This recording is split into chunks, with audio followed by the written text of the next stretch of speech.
സിനിമയെന്നത് നമുക്കൊക്കെ ഏറെ ഇഷ്ടമുള്ള ഒരു കലാരൂപമാണ്. ഗൾഫ് നാടുകളിലുള്ള പ്രവാസി മലയാളികളെ സിനിമ കാണിക്കുന്നതിന് പിന്നിൽ പതിറ്റാണ്ടുകളായി പ്രവർത്തിക്കുന്ന ഒരു മലയാളിയുണ്ട്. തിരുവനന്തപുരം സ്വദേശി രാജൻ വർക്കലയെ ഒന്ന് പരിചയപ്പെടാം.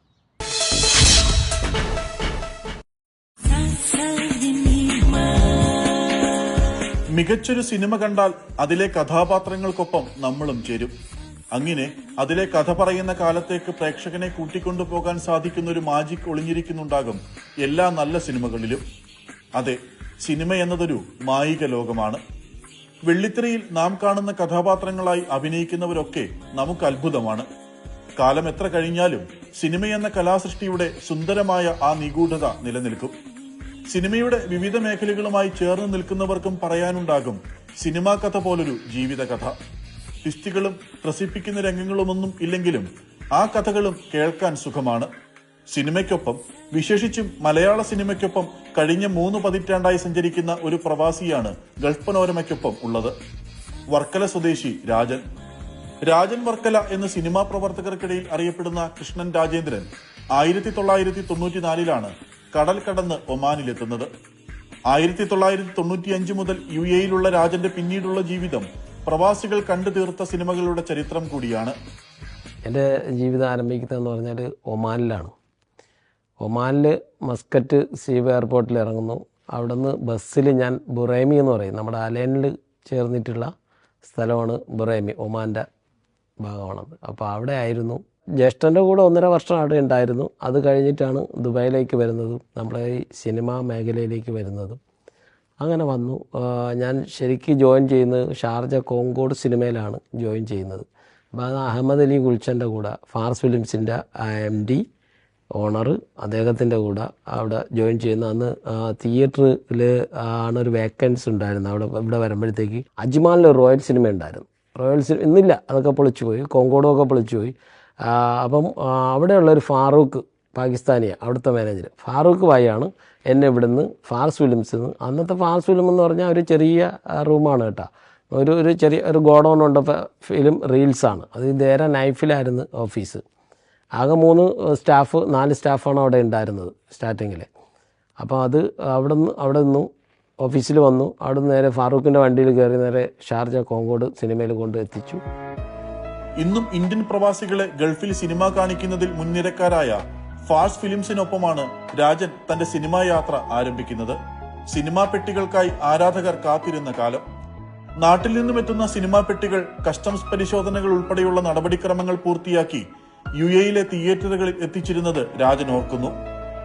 ഈ ഫിലിം കംപ്ലീറ്റ് 35 mm റീലെല്ലാം നമ്മൾ കസ്റ്റം വഴിയാണ് വരുന്നത്, കാർഗോയിലാണ് വരുന്നത്.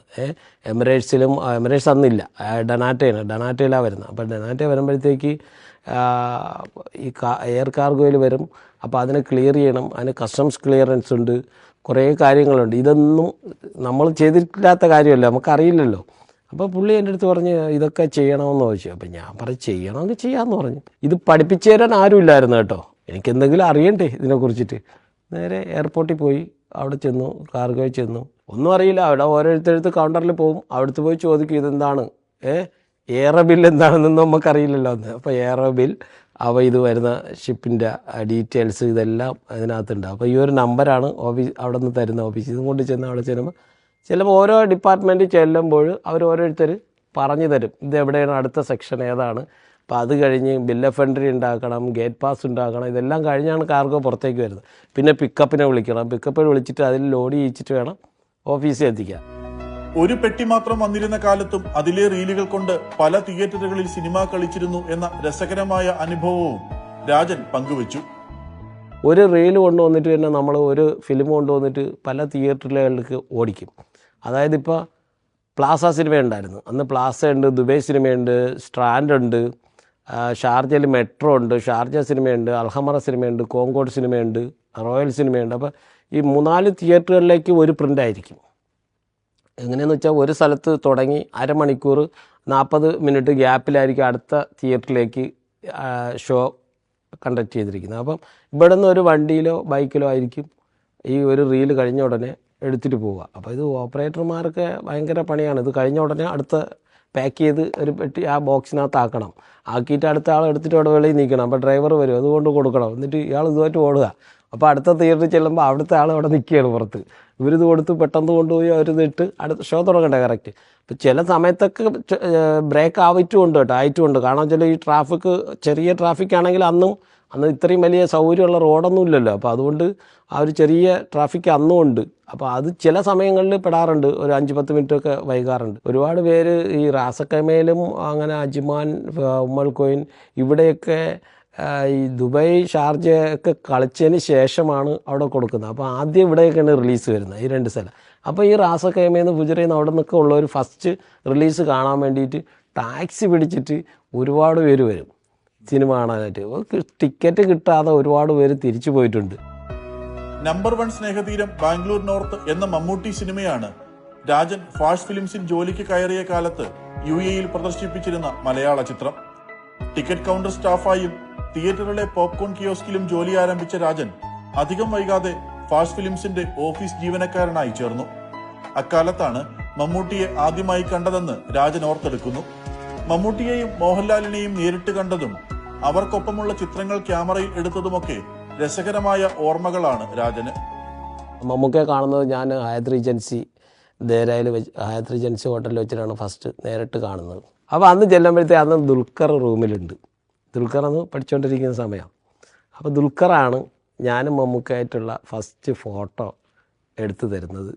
ദുൽഖറിനെ കൊണ്ടാണ് ഫോട്ടോ എടുപ്പിച്ചിരുന്നത് നമുക്ക്. അപ്പോൾ ദുൽഖർ ഒരു ഫോട്ടോ എടുത്ത്, അപ്പോൾ നമുക്ക് പറഞ്ഞ് 2-3 എടുക്ക്. ഒരെണ്ണം എടുത്ത് ദുൽഖർ നിർത്തുകയാണ്. അവർ പറഞ്ഞില്ല 2-3 എടുക്ക്. അങ്ങനെ ഒരു 3-4 ഫോട്ടോ എടുത്ത് അത് ഞാൻ അന്ന് ഫ്രെയിം ചെയ്ത് എൻ്റെ വീട്ടിൽ ഇപ്പോഴും വെച്ചിട്ടുണ്ട്. ഞാൻ മമ്മൂക്കായിട്ടുള്ള ഫസ്റ്റ് ഫോട്ടോ വീട്ടിലിരിപ്പുണ്ട്. ഇതേപോലെ ലാലേട്ടനെ കണ്ട സമയത്ത് ദുൽഖർ മമ്മൂക്കരോടെ ഉള്ള ഫോട്ടോ എടുത്ത് തന്നതുപോലെ അന്ന് പ്രണവിനെ കൊണ്ടാണ് ലാലേട്ടൻ എനിക്ക് ഫോട്ടോ എടുത്ത് തന്നത്. അവർക്ക് രണ്ടാൾക്കും ഇപ്പോൾ ഓർമ്മ ഉണ്ടാവണമെന്ന് എനിക്ക് പറയാൻ പറ്റില്ല കേട്ടോ. നമ്മൾ ഓർമ്മിച്ച് വയ്ക്കുമല്ലോ. കാരണം നമുക്ക് നമ്മളെപ്പോലെയുള്ളവർക്ക് അതൊരു ഓർമ്മയാണ്. കാരണം നമുക്കതൊരു മെമ്മറി, അത് നമ്മൾ മറക്കില്ല ഒരിക്കലും. 30 വർഷത്തോളമായി സിനിമയ്ക്കും പ്രത്യേകിച്ച് മലയാള സിനിമയ്ക്കുമൊപ്പമാണ് രാജന്റെ ജീവിതം. ഇതിനിടയിൽ സ്വരുക്കൂട്ടിയ വിലയേറിയ സൗഹൃദങ്ങളാണ് തന്റെ ഏറ്റവും വലിയ സമ്പാദ്യമെന്ന് രാജൻ പറയുന്നു. മമ്മൂട്ടിയും മോഹൻലാലും മുതൽ പുതുനിരയിലെ ടൊവിനോയും നസ്ലിനും വരെയുള്ള താരങ്ങളുടെ സിനിമകൾ ഗൾഫ് പ്രേക്ഷകരിലേക്ക് എത്തിച്ചതിൽ രാജൻ വർക്കലയ്ക്ക് ചെറുതല്ലാത്ത പങ്കുണ്ട്. ഈ കാലത്തിനിടയിൽ ചില സിനിമകളിൽ അഭിനയിക്കുകയും ചെയ്തു ഇദ്ദേഹം. ആദ്യം അഭിനയിച്ചത് Isaac Newton son of Philipose എന്നുള്ള പടമാണ്. അത് എൻ്റെ ഫ്രണ്ട് വി ബോസാണ് ഡയറക്റ്റ് ചെയ്തത്. പത്തേമാരിയിൽ സലീം മുഹമ്മദിൻ്റെ പടത്തിൽ ഞാൻ ഇവിടെ മിഥുനും രമേശും ഞാനും എല്ലാം കൂടിയിട്ട് ഇവിടെ ദുബൈയിലായിരുന്നല്ലോ ഷൂട്ട്, അതിൽ ചെയ്തിട്ടുണ്ടായിരുന്നു. പിന്നെ and the Oscar goes to അയാളുടെ തന്നെ പടത്തിൽ നമ്മളെ ടൊവിനോയും ലാലേട്ടനുമായിട്ടുള്ളൊരു കോമ്പിനേഷൻ സീനുണ്ട്. പിന്നെ മൈസാൻ്റെ നിഷാദ് കോയ പ്രൊഡ്യൂസ് ചെയ്ത് ദിലീപിൻ്റെ ചിത്രം മൈസാൻ്റെ സുഗീത് ഡയറക്റ്റ് ചെയ്ത പടത്തിൽ ഒരു പോസ്റ്റ്മാൻ്റെ വേഷം ചെയ്തിരുന്നു. ഊട്ടിയിലായിരുന്നു ഷൂട്ട്. ഇന്നിപ്പോൾ സ്വന്തമായി ഫിലിം ഡിസ്ട്രിബ്യൂഷൻ ആരംഭിച്ചിരിക്കുകയാണ് രാജൻ. രേഷ് രാജ് ഫിലിംസ് എന്ന പേരിൽ ആരംഭിച്ച സ്ഥാപനം മലയാളം ഉൾപ്പെടെ വിവിധ ഭാഷാ സിനിമകൾ ഗൾഫിൽ എത്തിക്കുന്നുണ്ട്. ചില തിരിച്ചടികളൊക്കെ നേരിട്ടെങ്കിലും സിനിമയെന്ന കലയോടുള്ള സ്നേഹം തന്നെയാണ് ഈ മേഖലയിൽ തന്നെ തുടരാൻ തന്നെ പ്രേരിപ്പിക്കുന്നതെന്ന് പറയുന്നു രാജൻ വർക്കല.